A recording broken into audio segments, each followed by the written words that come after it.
Bismillahirrahmanirrahim. Assalamualaikum warahmatullahi wabarakatuh. Waalaikumsalam warahmatullahi. Alhamdulillah wassalatu wassalamu ala Rasulillah Sayyidina wa Maulana Muhammad ibni Abdillah wa ala alihi wa sahbihi wa man tabi'ahu wa mawalah. Kalau saya tablik akbar di satu kota, di stadion, lapangan sepak bola, di lapangan masjid, melimpah ruah. Saya cerita tentang sedekah, saya cerita tentang ekonomi umat, saya cerita tentang anak muda. Setelah itu takbir akbar pun selesai, pembacaan doa habis. Saya pun pindah ke kota berikutnya. Itulah yang terjadi bertahun-tahun. Sampai akhirnya saya sadar bahwa yang saya lakukan itu agak keliru. Saya tidak bisa melanjutkan, tidak di follow up. Ketika saya cerita tentang sedekah, orang bersedekah diselamatkan dari sakratul maut. Orang yang bersedekah diganti Allah 700 kali lipat bahkan lebih. Orang yang bersedekah itu matinya husnul khotimah. Orang bersedekah itu dijauhkan dari penyakit. Jamaah sedang berapi-api semangatnya, tapi setelah habis itu ya namanya iman hati berbolak-balik. Tapi kemudian Allah Ta'ala Maha Adil, dia buat ada ustadz, jamaah, komunitas yang memfollow up itu. Ketika saya cerita tentang anak muda, datanglah biker subuhan, kemudian datang perempuan kelompok komunitas hijabers, datang anak-anak muda, mantan bekas bertatu. Ketika saya cerita tentang sedekah, keutamaan infak, lalu kemudian datang Paskas, Ustadz Lukman membuat komunitas ini. Jadi terasa bahwa apa yang saya sampaikan itu, yang mengamalkannya bukan saya, tapi diamalkan. Inilah makna kebersamaan. Betul kata Nabi SAW, hadis dalam Sahih Al-Bukhari dari Sayyidatuna Aisyah, Al-arwahu junudun mujannadah. Ruh itu seperti pasukan bala tentara. Fama ta'arafa minhu talaf wa ma tanakara minhu talaf. Ruh itu seperti bala tentara. Kalau dia punya kesamaan sifat, dia akan bersatu. Tapi kalau dia ada perbedaan, dia akan berpisah. Kami berlima ini tidak pernah bersepakat untuk sama dalam hal pemikiran. Tapi kemudian ketika ta'arafa, berniat ingin membuat suatu kebaikan, iktalaf, dia menjadi menyatu. Fama tanakara, kalau ruh itu sifatnya bertentangan, ikhtalaf. Walaupun satu pesantren, walaupun satu alumni. Fama tanakara, kalau dia saling mengingkari, tidak mensupport, tidak mendukung, ikhtalaf, dia pasti akan terpecah. Setelah saya pulang, pasukan Ustadz Lukman pun datang merespon tentang mengumpulkan beras. Lalu kemudian saya tausiah di Balikpapan. Habis itu saya pergi ke kota lain. Ada yang menetap. Ini dah konsep yang diajarkan dalam Al-Quran itu. Falaula nafara min kulli firqatin minhum ta'ifatun liyatafaqahu fid din. Jangan semuanya pergi perang. Ada beberapa orang yang mendalami ilmu agama, lalu setelah itu dia pulang ke kampung halamannya, liyunziru qaumahum, untuk memberikan peringatan. Tujuannya apa? La'allahum yahdzarun. Akhirnya Ustadz Randy pulang, la'allahum yahdzarun, supaya penduduk Balikpapan yahdzarun, takut kepada Allah Subhanahu wa taala. Lalu kemudian mesti ada penjaga gawangnya yang menetap bersama umat. Ada Ustadz Agus. Dari Ustadz Agus kita banyak belajar. Kalau selama ini dikirim mahasiswa ke Timur Tengah, ke Al-Azhar, ke Yaman, itu yang dites baca Qur'annya sama bahasa Arabnya. Akan datang coba tambah tes ketiga, Al-Qur'annya bahasa Arab dengan pandai tak dia cerita. Karena dengan cerita itu orang menjadi tak terasa bicara lama, orang menarik, ada kerinduan. Itu penting untuk ke depan. Ada Ustadz Lukman, ada Ustadz Randy, ada Ustadz Agus. Tapi kemudian ceramah saya itu diupload di internet, diupload di YouTube, dipotong-potong, dimasukkan ke Instagram. Tidak semuanya senang, ada yang benci. Maka datanglah UHF membela. Jadi kami ini sepaket. Bahasa Inggrisnya haters, atau disebut juga buzzer. Bahasa Arabnya syaitan. Dan menghadapi syaitan itu memang mesti orang yang ganteng, karena syaitan itu jelek. Ini dihadapi, karena kalau sama bentuknya sama syaitan, kata syaitan, kita sama nih, kata syaitan. Jadi lama saya termenung, saya dengan Ustaz Adi Hidayat, saya dengan A.A. Gim, saya dengan Babe Haikal, saya dengan Ustaz Yahya Walone. Kami tidak dari suku yang sama, berbeda pulau, tapi kemudian bisa bersama dalam dakwah ini. Memang mukjizat Nabi Muhammad SAW itu luar biasa. Fama ta'arafa, kalau ruh itu sama sifatnya, iktalaf, dia pasti akan bersatu. Ada ungkapan Imam Abu Hamid Al-Ghazali dalam kitab Ihya Ulumuddin. Apa kata beliau? Idza qasada al-ulama'u bil ilmi al-mala wal jaha tahasadu. Idza qasada al-ulama'u bil ilmi, kalau orang berilmu itu dengan ilmunya dia ingin mencari dua, al-mala cari duit, wal jaha cari popularitas, tahasadu pasti dia akan saling hasad dengki. Betul. Tapi kemudian apa yang terjadi dengan kami? Ustadz Lukman menyambut, setiap saya datang ke Pontianak beliau menyambut saya. Andailah orientasi Ustadz Lukman tadi dua, yang pertama al-mal, harta, yang kedua al-jah, popularitas, pasti dia tak suka saya datang ke Pontianak, karena dianggapnya saya akan mengambil kaplingan dia. Begitu juga dengan UHF. Pesan beliau, Ustaz Somad kalau datang ke Bogor mampir ke Darul Fikri. Kalaulah orientasi beliau al-mal wal-jah, popularitas, pasti dia tak senang dengan saya, karena kehadiran saya di medsos akan mengganggu subscriber dan follower dia. Tapi kemudian ketika bersih dari dua ini, jadi mudah saja kita mengukur. Kenapa ini ada orang hasad, saling hasad? Dua, penyebab orang menjadi hasad adalah al-mal wal-jah, harta dan popularitas. Mudah-mudahan Allah membersihkan hati kami dari itu semua. Jadi sampai kapanpun nanti anak cucu kita, tidak kita setting mereka dari sekarang, Allah yang akan mempertemukan mereka. Mana buktinya? Nih kami sekarang. Wa may yartadda minkum an dinihi, siapa di antara kamu yang murtad meninggalkan agama ini, murtad dia, kafir dia, fasaufa ya'tillahu biqaumin, akan diganti Allah, akan didatangkan Allah dengan sekelompok orang, yuhibbuhum, Allah cinta kepada mereka, wa yuhibbunah, Allah balas cinta mereka. Yuhibbuhum, Allah cinta kepada mereka, wa yuhibbunah, mereka membalas cinta Allah. Yujahiduna fi sabilillah, mereka berjuang menolong agama Allah. La yakhafuna fillah laumata laim, mereka tidak takut kepada laumata laim, tak takut mereka kepada orang yang mencaci maki, membuli, menghina. Alhamdulillah saya tidak terpancing dengan hinaan caci maki itu. Di antara yang menyelamatkan saya itu, yang pertama, saya tak tahu passwordnya, sehingga yang membela saya diantaranya UHF. Beliau kalau membantah, beliau sebut nama orang itu, sebut nama dia.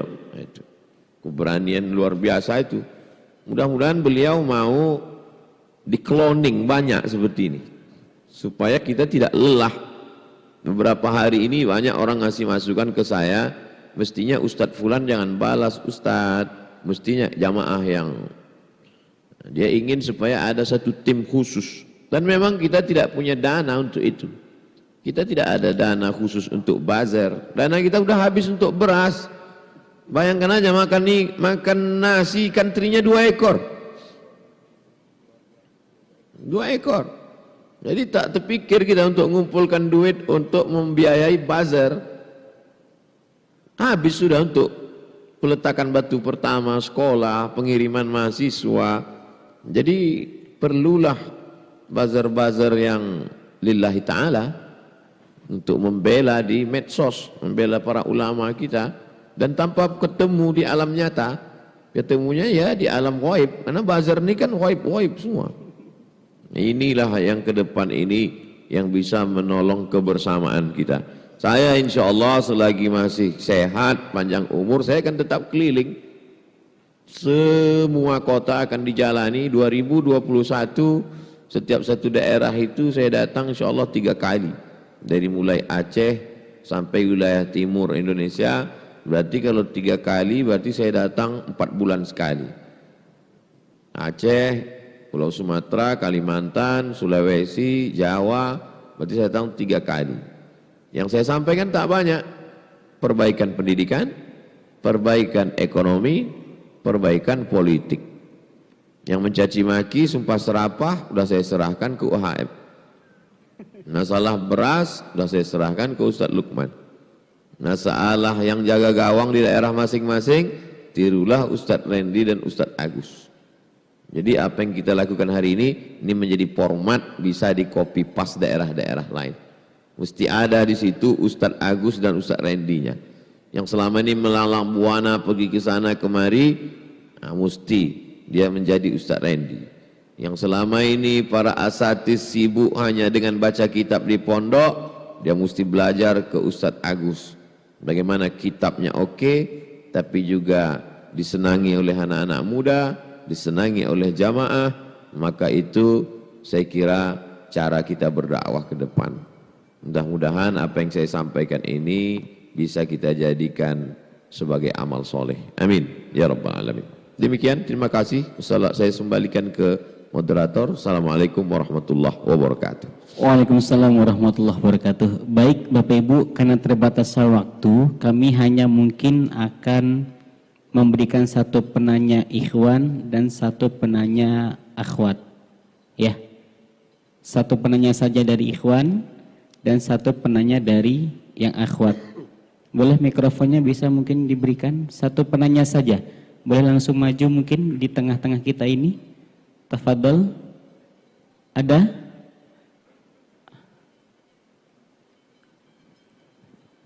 Mana? Baik. 1 penanya ikhwan dan 1 penanya dari yang akhwat. Untuk menyingkat waktu, langsung kepada pertanyaannya saja. Ya. Mana? Silakan. Boleh agak lebih terlihat, Pak? Ya, ke tengah. Baik, dengan Bapak siapa?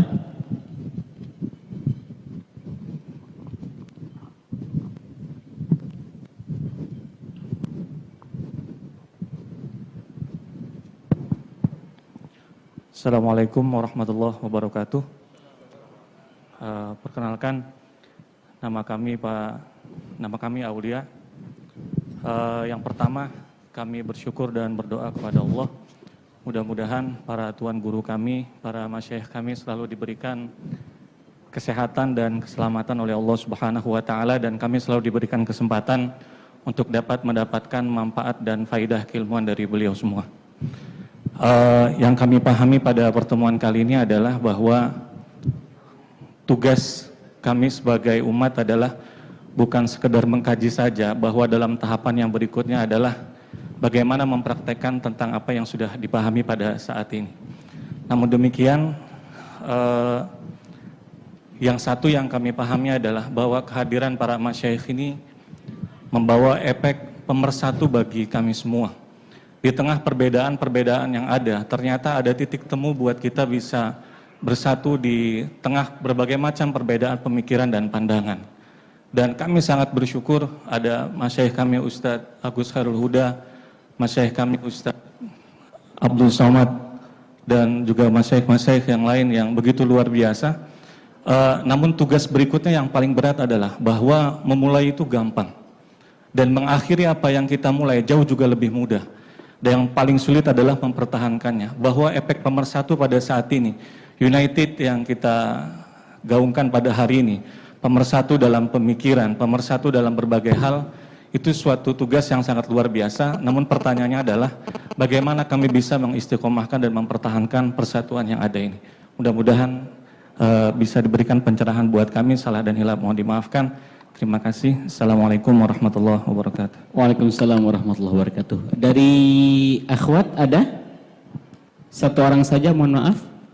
Silakan langsung. Di mana? Assalamualaikum Mohon maaf, boleh berdiri Ibu? Assalamualaikum warahmatullahi wabarakatuh. Saya bernama Siti Nuryanti. Saya ingin bertanya, bagaimana caranya menjemput keimanan di dalam diri seorang hamba agar tidak terikut arusnya dunia? Sekian. Assalamualaikum warahmatullahi wabarakatuh. Baik, waalaikumsalam warahmatullahi wabarakatuh. Ini kalau dari pertanyaannya, bagaimana agar istiqomah ketika memulai dalam perjuangan dakwah, terutama dalam perjuangan hijrah. Pasnya kemana nih Ustaz Rendi? Mungkin lebih paham. Ke siapa kita tanyakan? Ke Abu ya langsung. Tafadhol Tuan Guru. Min fadlikum. Ya. Setelah besok pagi saya kemana besok?